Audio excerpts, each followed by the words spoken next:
کہ اگر بزرگی کا تقاضا کسی کے مزار پہ رش ہے تو سب سے زیادہ اللہ کے بزرگ بندے کون سے ہیں؟ قرآن کی روح سے اللہ کا سب سے بزرگ بندے کون سے ہیں؟ پیغمبر. تو آپ کہتے ہیں 1,24,000 پیغمبر ہیں، ہم 1,00,000 مزار تو آپ سے مانگ ہی نہیں رہے. سر آپ صحیح طور پہ سند کے ساتھ 10 مزار بھی نہیں دکھا سکتے پیغمبروں کے سوائے نبی علیہ السلام کے، وہ بھی ان کی نبوت قیامت تک کے لیے تھی. اللہ نے ان کا جو قبر مبارک ہے اس کو سامنے رکھا ہوا ہے. اگر میں آپ سے پوچھوں کہ جی مجھے بتائیں کہ حضرت لوط علیہ السلام کی قبر کدھر ہے، حضرت نوح علیہ السلام کی قبر کدھر ہے، آدم علیہ السلام کی نہیں میں نے پوچھنی ہو، تسی بڑھائی ہے ایک جالی، پھر گال تسی اور پاسے ٹور لو گے نا. حضرت ذوالکفل کی قبر کدھر ہے، کسی کو نہیں پتا. تو ان کی تو قبریں ہے ہی نہیں، قبریں ہی نہیں پتا کدھر ہے، تو مزار تو ظاہر نہیں ہے. تو یہ اللہ کے بزرگوار نہیں ہے، اللہ کے برگزیدہ لوگ نہیں ہیں. مزارات کا تو آپ جناب ادھر چلے جائیں، وہ جو حسن عبدال کون سا ہے جی پنجا صاحب، اتنی مخلوق جاتی ہے تو اللہ نے لائی ہے اس پاس ہے.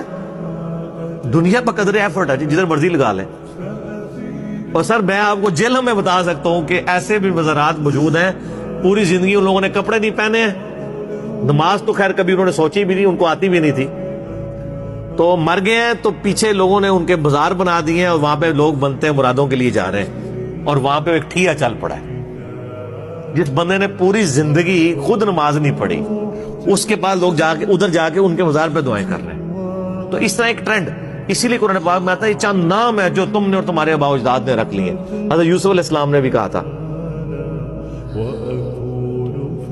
افمن یمشی مکبا علی وجہہ اہدی من یمشی سویا علی صراط مستقیم، کیا وہ شخص جو منہ کے بل گرتا پڑتا چلا جا رہا ہے وہ اس شخص کی مانند ہو سکتا ہے جو سیدھے راستے پر چل رہا ہے؟ سیدھا راستہ کون سا ہے؟ پیغمبروں کا.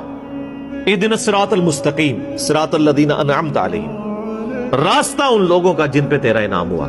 راستے ان لوگوں کے نہیں ہیں. ایک کہتا قوالی رام ہے، دوسرا کہتا قوالی جائز ہے، کہتا نہیں دو اللہ تک ہی راستے جاندے رہے. نا، قرآن تو کہتا ہے ایک راستہ ہے اور وہ محمد رسول اللہ کا راستہ ہے صلی اللہ علیہ وآلہ وسلم. قل هو الذی انشأکم وجعل لکم السمع والابصار والافئدۃ قلیلا ما تشکرون، اے نبی فرما دیجئے جس نے تمہیں پیدا کیا، تمہارے لیے کان، آنکھیں اور عقل، دل ہو یا دماغ بنائے، تم اس کا تو بہت ہی کم شکر ادا کرتے ہیں.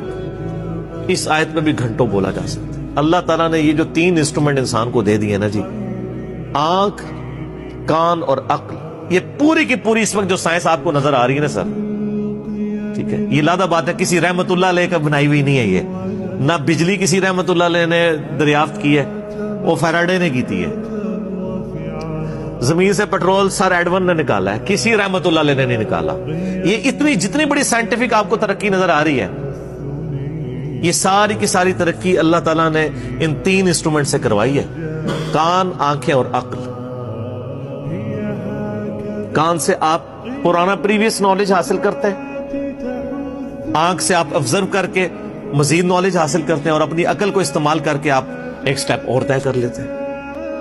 قل هو الذی ذرأکم فی الارض والیہ تحشرون، اے نبی فرما دیجئے اسی نے تم کو پھیلا دیا ہے زمین میں، قیامت والے دن تم اسی کے پاس جمع کیے جاؤ گے. وَيَقُولُونَ مَتَى هَذَا الْوَعْدُ إِن كُنتُمْ صَادِقِينَ، اور یہ کہتے ہیں کہ بتاؤ یعنی کافر پوچھتے ہیں مذاق کے طور پہ، یہ قیامت کا دن کب آئے گا؟ تم بڑا کہتے ہو قیامت آئے گی، کب آئے گی؟ کون سی تاریخ، کوئی سن؟ اللہ اس کا جواب ہی نہیں دیتا. قُلْ إِنَّمَا الْعِلْمُ عِندَ اللَّهِ، اے نبی فرما دو کہ اس کا علم تو اللہ کے پاس ہے. لیکن وہ کہتے ہیں نہیں، وہ کہتے ہیں قیامت کا علم تو نبی علیہ السلام کے پاس بھی ہے، یہ ہو ہی نہیں سکتا اللہ نے نہ دیا ہو. سر پوری کتابیں لکھی ہوئی ہیں، قرآن بالکل واضح بتا رہا ہے. وَإِنَّمَا أَنَا نَذِيرٌ مُبِينٌ، اور میری ڈیوٹی تو صرف ڈر سنانا ہے کھلا. یعنی مجھے اللہ نے یہ نہیں بتایا کہ میں یہ بتاؤں کہ فلاں تاریخ کو قیامت آ رہی ہے تو اس سے پہلے تیاری کر لو، نہیں، میں نے یہ کہنا بھائی موت کا کوئی وقت، بلکہ بخاری مسلم حدیث ہے جو مر گیا اس کی قیامت قائم ہوگی. بڑی قیامت تو جب آنی ہے نا، انسان کو اپنے موت کا وقت ہی نہیں پتا. فَلَمَّا رَأَوْهُ زُلْفَةً سِيئَتْ وُجُوهُ الَّذِينَ كَفَرُوا، جب قیامت آئے گی یہ جب اللہ کے منکر اسے آتا ہوا دیکھیں گے تو ان کے چہرے بگڑ جائیں گے. چہرے ظاہر بگڑ جانے ہیں نا, جس کو کہتے ہیں رنگ فک ہو جانا. کوئی یار یہ کیا, جو دھمکیاں تھیں وہ ہو گیا. وقیل ھذا الذی کنتم بہ تدعون, اور پھر کہا جائے گا کہ چکھو, یہ ہے وہ جس کا تم سے وعدہ کیا گیا تھا, تم دنیا میں اس کو ہلکا جانتے تھے نا. قل ارأیتم ان اہلکنی اللہ ومن معی او رحمنا فمن یجیر الکافرین من عذاب علیم. اے نبی فرما دو کہ بالفرض اگر اللہ مجھے ہلاک کر دے اور میرے سارے ساتھیوں کو ہلاک کر دے تو کافروں تم کس خیال کے اندر ہو, تمہیں اللہ کے عذاب سے کون بچائے گا. یہ سمجھانے کے لیے بات ہے کہ ہم بھی اپنے معاملات کے اندر محتاج ہیں اللہ تعالیٰ کے.